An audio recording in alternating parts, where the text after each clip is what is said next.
President Trump is publicly backing his legal team's response to Special Counsel Robert Mueller's investigation amid reports he's being urged to change strategies. Today, the president tweeted, "I have agreed with the historically cooperative, disciplined approach that we've engaged in with Robert Mueller. I have full confidence in Ty Cobb, my special counsel, and have been fully advised throughout each phase of this process." He also tweeted, "If I wanted to fire Robert Mueller, I would have." His tweet follows a Washington Post report that former White House chief strategist Steve Bannon is in touch with members of the president's inner circle and has recommended the White House stop cooperating with Mueller's team. CBS News White House reporter Jackie Alemany joins me now. Jackie, the president is publicly supporting cooperation, but you're learning new information about the president's strategy for addressing the Mueller investigation. What can you tell us? Right. And as we know, just because the president is publicly supporting Special Counsel Mueller does not mean that he does not want to be running a under-the-radar smear campaign against the special counsel. We learned a little nugget of reporting today that the Trump called an ally, close to him, and asked my source himself to go on TV and to call for Trump to fire Special Counsel Mueller. This is pretty consistent with what we know about President Trump. He's always run sort of his own parallel communication shop. His communication shop will be saying one thing. Sarah Huckabee Sanders is out in the briefing saying one thing. And the president, meanwhile, is using his executive time to call his friends and allies outside of the White House and say another thing. What I think is really interesting about this nugget of reporting, though, is that usually we see the feedback loop in the opposite direction, which is that the president's watching Fox and Friends in the morning, he's picking up tidbits, and he's tweeting them out. But this time around, we're seeing the president try to plant the narrative himself. And what he wants to be seeing on TV right now is a smear campaign against the special counsel. We saw the president himself, even on Monday, come out during his cabinet meeting when he was supposed to be talking about Syria, come out in a rant against the special counsel that he had crossed this red line by going after his personal attorney, Michael Cohen. So what is the end game there?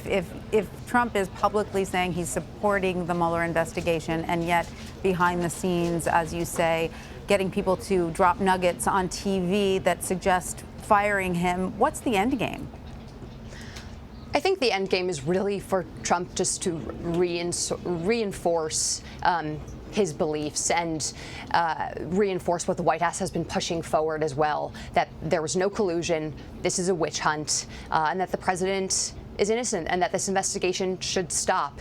And so for the president to have his allies and his surrogates out there reinforcing that message is important for them. And as you know, I think we reported earlier, Alan Dershowitz, a Harvard lawyer, legal professor, was also at the White House.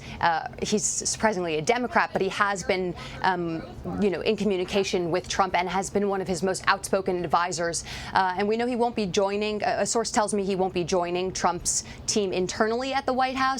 But he is also essential to this surrogate campaign to discredit Mueller and the investigation. All right, well, let's switch gears now. EPA Administration Head Scott Pruitt remains under scrutiny for first-class flights and other costly measures like increased security at the expense of taxpayers. Now, he's defended himself, saying that he has faced unprecedented threats. That's his word, unprecedented.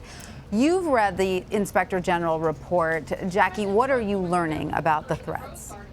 So my colleague Arden Farhi and I obtained the EPA's Inspector General's report that outlined these unprecedented threats to Administrator Pruitt. We had known previously that Democratic senators had come out against him and said that there were no unprecedented threats. But contrary to that, we did see this report that listed, I believe, 13 different threats. There were a range of credibility and severity. Some of them were assassination threats on Twitter that one person wrote that they wanted to shoot the administrator through the eyes. There were threats against his daughter, and there was even actually an intruder who entered EPA headquarters in D.C.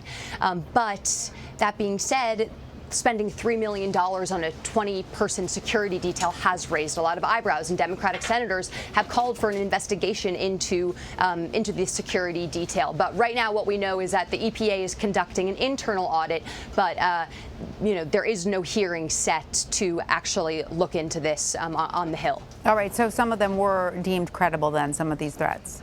Yes. All right. Now, Minority Leader Nancy Pelosi renewed calls for Pruitt to be fired today. Yesterday, Senator Udall said Pruitt committed some of the worst, quote, ethical transgressions of the entire Trump administration, and said the list of abuses just keeps getting longer. President Trump last week called Pruitt a good man. So does Pruitt still have the president's support? That I can't tell you, because we haven't asked Sarah Huckabee Sanders that today. We haven't had a briefing. We haven't had that opportunity. And these things change on a daily basis. And the administrator does have his fair share of ethical entanglements that he's made headlines for months now, since the start of the administration. But what I can tell you is that Republicans around Washington call him Trump's most effective cabinet secretary.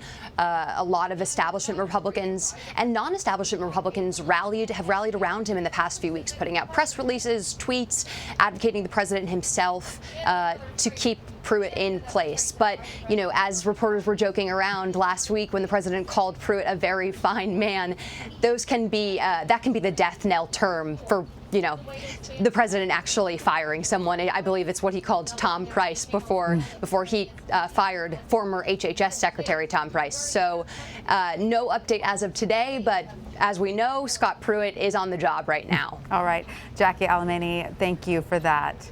Thanks.